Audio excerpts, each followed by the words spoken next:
The void of hyperspace seemed to pulse around the orbital station Celestis Prime, an alien engineering marvel that floated like a jewel among iridescent nebulae. Inside its central meeting hall, the Council of the Cosmic Alliance, composed of over 40 species, was in turmoil. At the center of the auditorium, an anti-gravity chamber contained a Vorak, a legendary creature whose ferocity was as feared as its intelligence. It growled low, its glowing eyes fixed on the crowd of representatives, as if daring anyone to approach. Nyssa Kale, the human ambassador from Earth, was there to represent a newly admitted species, but her voice would be tested in ways she could never have imagined. "Excuse me," she said, her voice cutting through the commotion. "I request permission to approach." A silence fell over the room like a veil. Counselor Vithoris, a being made of living crystal, leaned toward Nyssa, his facets gleaming with perplexity. "Do you understand what you are asking, human?" His voice reverberated, echoing across the curved walls. "The Vorak is an apex predator. No being except its caretakers dares to approach it. A single false move, and it will destroy you before anyone can intervene." Nyssa took a deep breath, ignoring the scoffs and worried glances around her. "If humanity intends to prove its worth to the Alliance," she said firmly, "we need to show we are capable of more than weapons and destruction." It was a risky gamble, but a necessary one. Deep down, she felt she had a chance. Nyssa took a step toward the anti-gravity field, her senses on high alert for any reaction from the Vorak. It watched her closely, as if trying to decipher her intentions. Slowly, she extended her hand, crossing the barrier that separated them. The tension in the room was palpable. Every member of the council seemed to hold their breath, awaiting the inevitable attack. But to everyone's astonishment, the Vorak tilted its head, allowing Nyssa to touch its luminous skin. The creature let out a low sound, almost a purr, and relaxed under her touch. This simple yet monumental gesture was met with a mix of incredulity and murmurs of approval. For the first time, a human had managed to gain the trust of such a feared creature. The bond between Nyssa and the Vorak, which she later named Vorith, became the center of attention. It wasn't just a display of courage, but a paradigm shift. However, the leaders of the Alliance were not ready to accept humanity so easily. "If this bond is real," said Khazul, the hybrid counselor of flesh and machine who presided over the council, "then it must be tested. I want to see how far this trust between you and the beast goes." Khazul's smile was cruel, and his mechanical eyes glinted with an intensity that made Nyssa uneasy. "Prepare the challenges," he ordered, his voice carrying a veiled threat. Nyssa knew the test would be more than just an evaluation. It would be a trap. After the session, Nyssa retreated to her quarters on the station, where an unexpected holographic message appeared. "They don't trust you, and rightfully so," said the hooded figure. "But there's more at stake than you realize. Vorith chose you for a reason. Find out why before it's too late." The message disappeared before she could respond, leaving her with a sense of unease. As she looked at the Vorak resting peacefully in the corner of the room, Nyssa felt the weight of responsibility grow. She knew that her bond with Vorith was the key to something much greater, and that powerful forces would work to destroy that bond before she could uncover the truth. The first challenge was announced early the next morning, while Nyssa and Vorith were still adjusting to the station's atmosphere. The council chamber was packed, and Khazul seemed particularly pleased as he outlined the mission. "Your destination will be the planet Vanar 3, a partially unstable terraformed world. Your objective is simple: cross the Saroth plains and reach the extraction point within 3 days. The problem? The plains are home to predators known as Raviks, creatures that hunt in packs and are practically invisible in nighttime environments."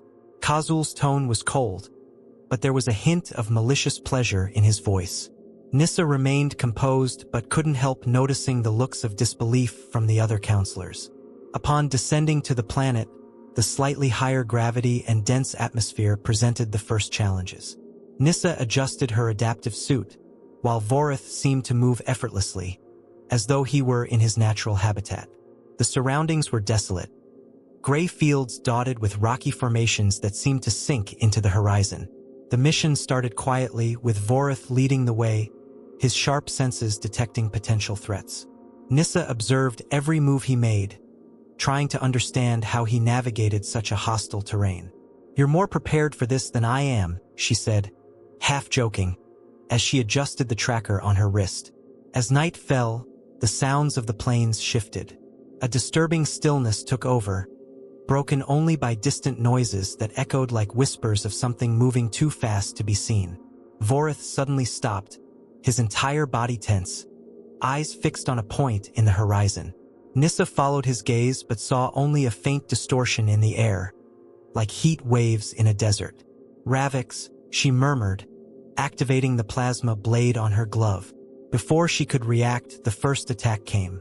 A shadowy blur shot toward her, swift and lethal. Vorak intercepted the creature at the last second, striking it down with a blow that echoed across the plains. What followed was a fierce confrontation. The creatures were as fast as they were dangerous, and their camouflage made them nearly invisible in the dark. Nissa and Vorak worked together in an instinctive synchronicity that even surprised Nissa herself. While Vorak attacked directly, she used her portable scanner to identify hidden Ravix and take them down with surgical precision. "We're not just surviving," Nissa thought as she landed another strike. "We're learning to trust each other." By the end of the battle, they were exhausted but unharmed. Vorak approached her, emitting a low, comforting sound, as if to say they were on the right track. The next morning, Nissa found something that intrigued her. Footprints that didn't belong to Ravix or any other creature on the planet. The marks were clearly from boots, indicating that someone had been there recently. Vorak sniffed the air and let out a low growl, signaling something unusual. "Looks like we're not the only ones being tested," Nissa said, a mix of caution and curiosity in her voice. The footprints led toward a rocky formation where they discovered something even stranger. A small surveillance unit disguised as a rock. Nissa examined the device and confirmed her suspicions.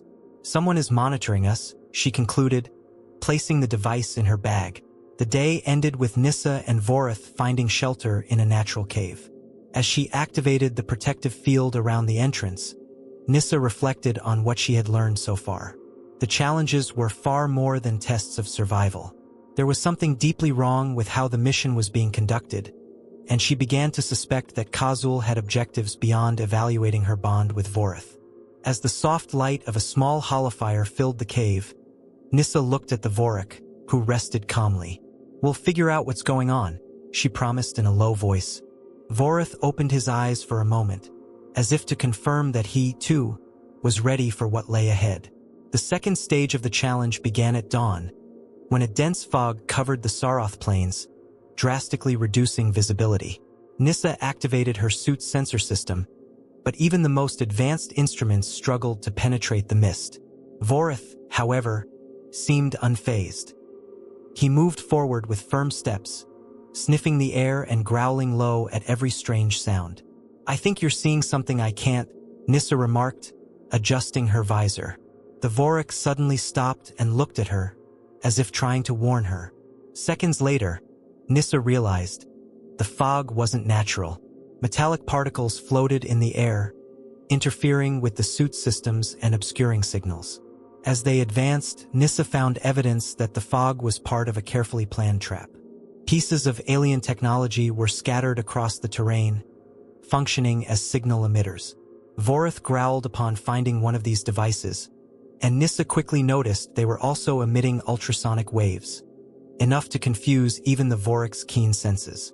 "This isn't part of the test," she said, dismantling one of the devices and examining its internal components. The technology wasn't standard Alliance equipment. In fact, it seemed rudimentary, like something hastily built. This only deepened her suspicions that someone was tampering with the challenge. Her suspicions were confirmed when a hooded figure emerged from the fog, moving stealthily. Nissa activated her motion scanner, but the interference from the fog made tracking the intruder difficult. Vorak, however, didn't hesitate. He charged forward with a fierce roar, forcing the figure to retreat toward a nearby rock formation. Nissa followed, plasma blade at the ready, but when she arrived, she found only a device left behind. It was some kind of transmitter still blinking with red lights. Before she could examine it further, the device exploded in a cloud of electromagnetic energy, temporarily disabling her suit systems. "They're trying to blind us," she thought as the system slowly rebooted. Later, as they resumed their path, Nissa found deep tracks in the ground, indicating that vehicles had recently passed through the area. She knelt to examine them while Vorak sniffed around. The tracks were fresh, which meant they weren't alone. "Why don't they just show themselves?" she murmured, feeling the tension grow. Vorak responded with a low grunt, as if he, too, was uneasy.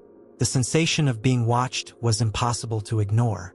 Nissa began to realize that the challenges weren't just a test of survival.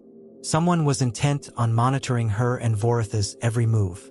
On the third day, the fog began to dissipate, revealing a massive structure on the horizon. It was a black metal tower surrounded by antennas that still emitted faint pulses of energy. "This wasn't on the maps," Nissa said, double-checking the suit's data. Vorak seemed cautious but curious. As they approached the tower, they discovered it was abandoned but filled with advanced equipment. Monitors displayed recorded footage of other participants in similar challenges. But what caught Nissa's attention was a video showing her and Vorak fighting the Ravix. "So that's it," she muttered, feeling her anger rise. "They're using us as test subjects for some kind of experiment." While searching through the tower's files, Nissa found something that made her blood run cold. A report mentioned Kazul and other council members discussing the limits of interspecies synergy.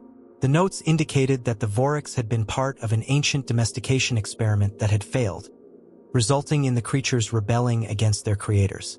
Vorak, unknowingly, was part of a continuing experiment, and Nissa began to understand that her bond with him was more significant than she had realized. "They want to prove they can control you," she said, looking at the Vorak. He met her gaze with eyes that glowed with intelligence, as if aware that something important had just been revealed.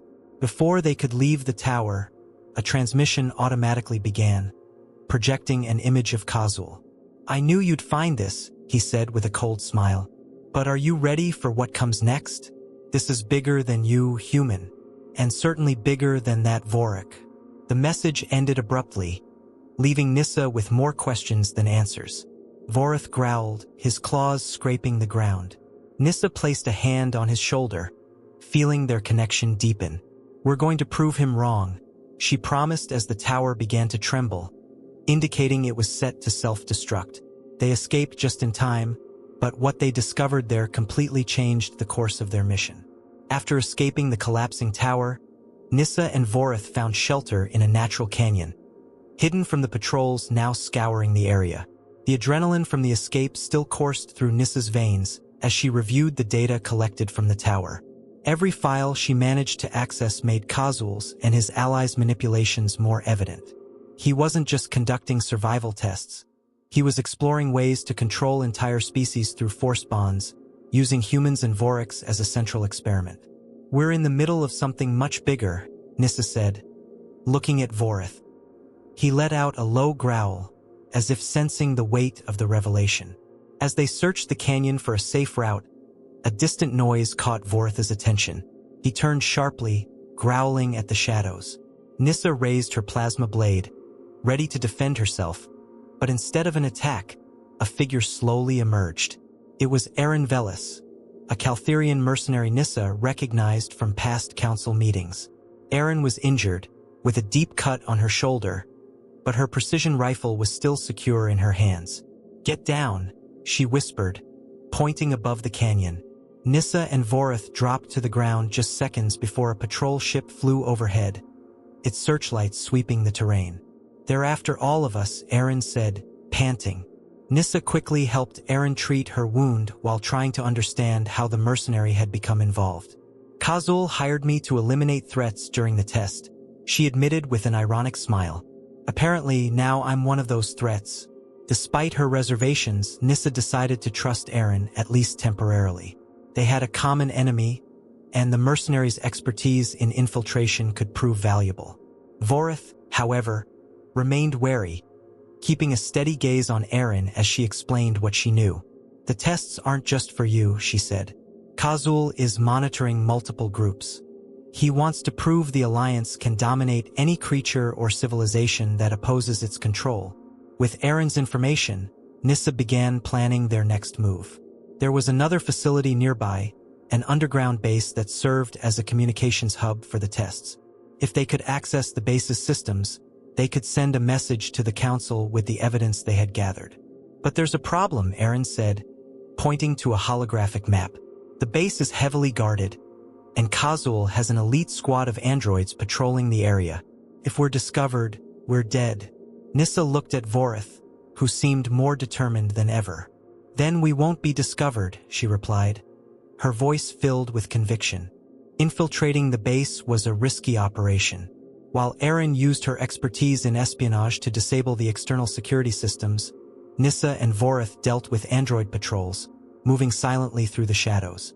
The base was a labyrinth of narrow corridors and rooms filled with advanced equipment. In one of them, Nissa found something that made her stop. A laboratory containing several creatures in stasis, including a young Vorak. Vorak growled, approaching the capsule as Nissa read the associated files. "They're trying to replicate the bond we have," she concluded. "But they're doing it by force."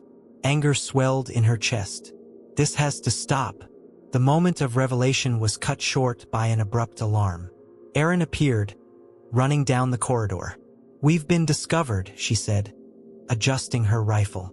Nissa and Vorak prepared for a fight. The elite androids arrived shortly after, their movements precise and their weapons deadly. Vorak was the first to attack, using his brute strength to clear a path while Nissa and Aaron fired with precision. The battle was intense and brutal, but their synergy kept them alive. Amid the chaos, Nissa managed to access the main terminal and transmit the data to the Council. "If this doesn't work, at least we tried," she said, breathless. Before they could escape, a hologram of Khazul appeared in the room. "Do you really think you can stop me?" His voice dripped with disdain. "What you're facing here is just the tip of the iceberg. I'm shaping the galaxy's future, and you are nothing more than temporary obstacles." Nissa responded firmly, "We're not obstacles. We're the beginning of your end." Khazul laughed before the hologram disappeared, leaving a heavy silence in the air. Vorak growled, and Nissa felt his determination mirroring her own. They managed to escape the base moments before a programmed explosion destroyed everything. As they caught their breath in a safe location, Nissa reflected on their next steps. They had sent the evidence, but Khazul still had powerful allies and seemingly endless resources. "This isn't over," she said, looking at Vorak and Aaron. "But now he knows we're not alone." Vorak let out a low roar, and Aaron smirked. "Well," the mercenary said, "if we're going to take down a monster, we'll need more than luck." Nissa nodded. "We'll fight with everything we have."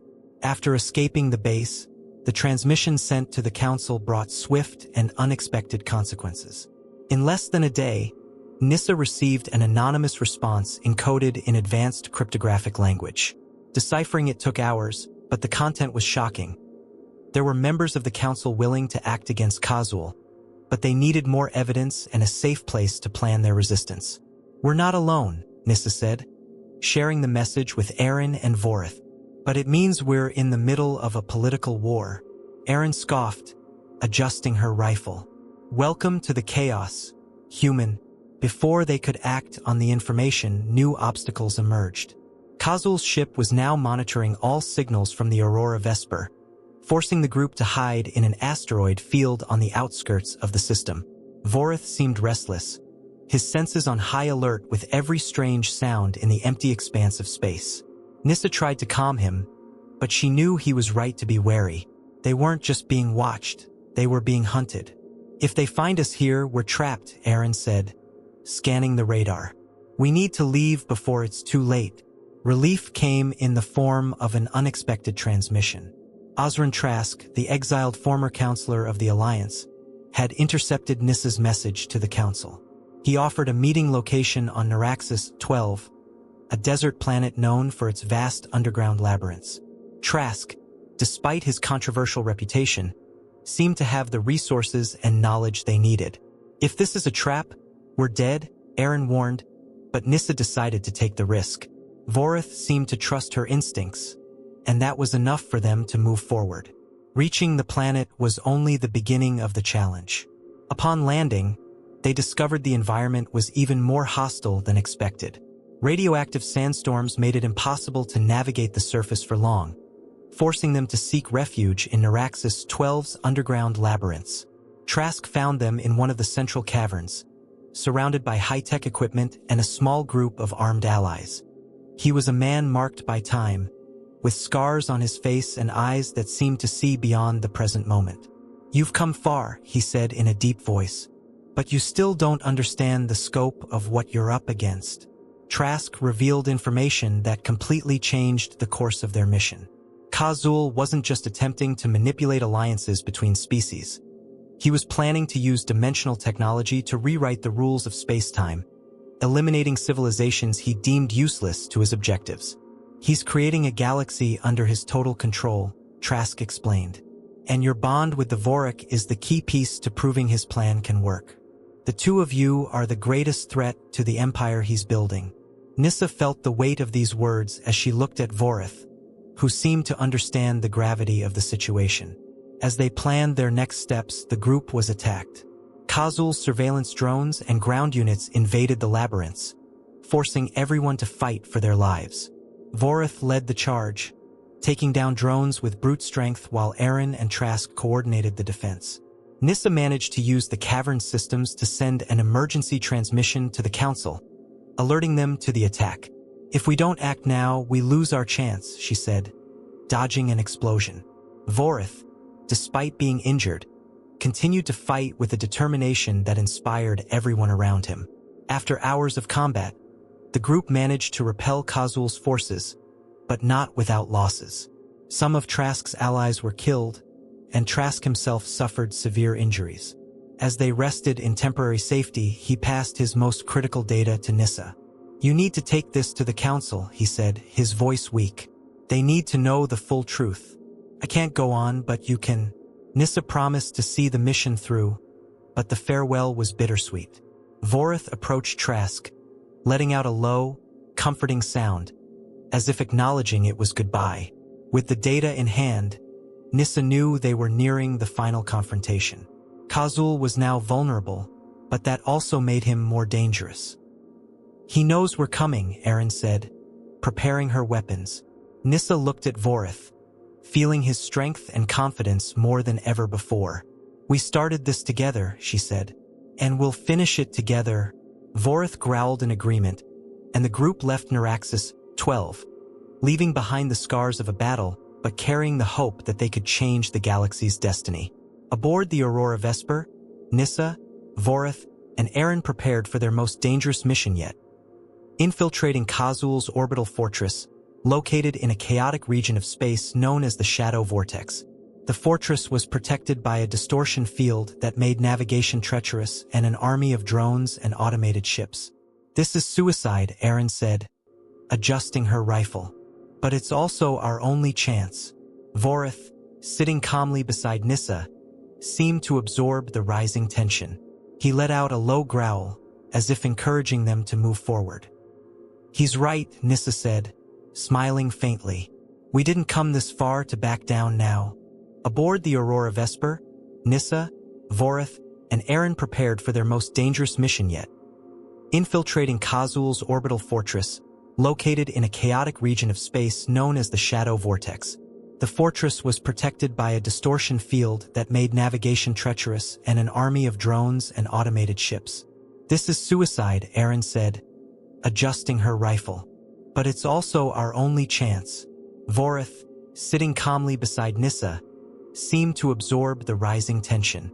He let out a low growl, as if encouraging them to move forward. "He's right," Nissa said, smiling faintly. "We didn't come this far to back down now."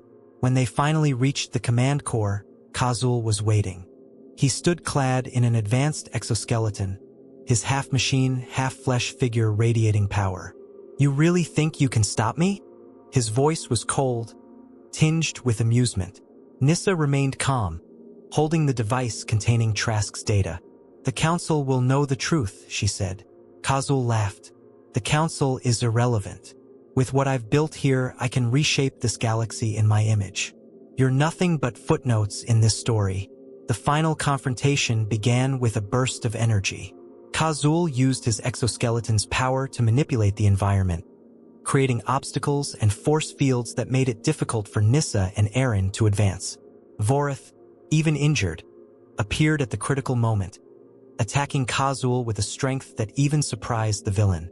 The fight was intense, each blow charged with determination. Nissa used the distraction to access the central terminal and transmit the data directly to the Council. "It's done," she said, panting. Kazul, enraged, turned to her, but was interrupted by Vorak, who delivered a devastating blow that damaged his exoskeleton. With Kazul weakened, the group managed to activate the fortress's self-destruct sequence. "We need to get out of here now," Aaron said as the walls began to shake. Kazul, even in defeat, issued one final threat. "You may destroy this base," he said, his voice filled with hatred. "But I've already planted the seeds of my empire. You'll never stop it completely."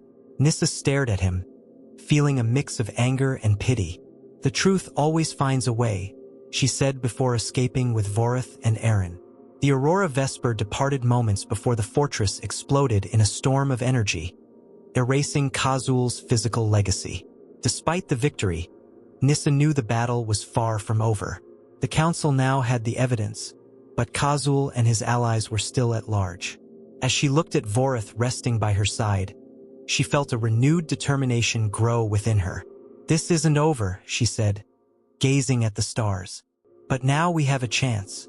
Vorak let out a soft growl, as if promising to stand by her side in every battle yet to come. After the destruction of the orbital fortress, the message sent to the Alliance Council spread quickly, triggering an unprecedented political crisis. The evidence of corruption and experiments conducted by Kazul and his allies sparked outrage across multiple species. "They can't ignore this anymore," Nissa said as she analyzed the transmissions coming from Celestis Prime. A reform movement was beginning to gain momentum within the Council, led by members who had remained silent out of fear. Now, with the data revealed, the truth was impossible to suppress. "It's a start," she said, but she knew the fight was far from over. While the Council debated, Nissa, Vorak, and Aaron returned to the Aurora Vesper to assess the damage and plan their next steps. Vorak, still injured from the final confrontation, stayed by Nissa's side, watching her with his deep, glowing eyes. She ran her hand over his head, feeling the bond they had built. "You were incredible," she said softly. Vorak let out a gentle growl, his silent strength a reminder of all they had faced together. To Nissa, Vorak was not just an ally. He was proof that trust and empathy could overcome even the most extreme challenges. Aaron, on the other hand, was beginning to reconsider her place in the group. "I never thought I'd end up on the opposite side of the people who hired me," she said, adjusting her rifle. "But I guess there's a first time for everything." Nissa smiled faintly. "You made the right choice," she replied. "And, frankly, we couldn't have done it without you." Aaron shrugged, but a small smile appeared on her face. For the first time, she seemed to be part of something bigger than her own survival. "Well, if we're going to take down a corrupt empire, I'm in," she said. "But don't expect me to get sentimental about it." Despite their initial victory, there was still much work to be done. Kazul had escaped, and his allies remained scattered across the galaxy. The seeds of his empire, as he had said, were still planted, waiting to grow. "We can't let that happen," Nissa said as she planned their next steps with Aaron. "The Council needs reform, and we have to ensure something like this never happens again." Vorak watched silently, his constant presence a reminder that the battle was not just political but deeply personal. Every victory was a chance to prove they were stronger together. Before departing for their next mission, Nissa received a message from the Council. Some leaders acknowledged her courage and were willing to support the necessary changes, but others remained hesitant, arguing that exposing too much corruption could weaken the alliance as a whole. "They're still afraid," Nissa said after reading the message. "But fear can't stop us," Vorak let out a low sound, as if in agreement. To Nissa, this was only the beginning. The galaxy was at a breaking point, but also at a moment of opportunity. It was time to fight for something greater. As the Aurora Vesper disappeared into hyperspace, Nissa felt a wave of renewed determination. She knew the road ahead would be difficult, but she also knew she was no longer alone. Vorak, Aaron, and even the allies within the council were proof that change was possible. "We'll finish this, once and for all," she said, gazing at the stars. Vorak stood by her side, as always, ready to face whatever came next. Together, they were more than a team. They were a force that could change the galaxy's destiny. And this was only the beginning.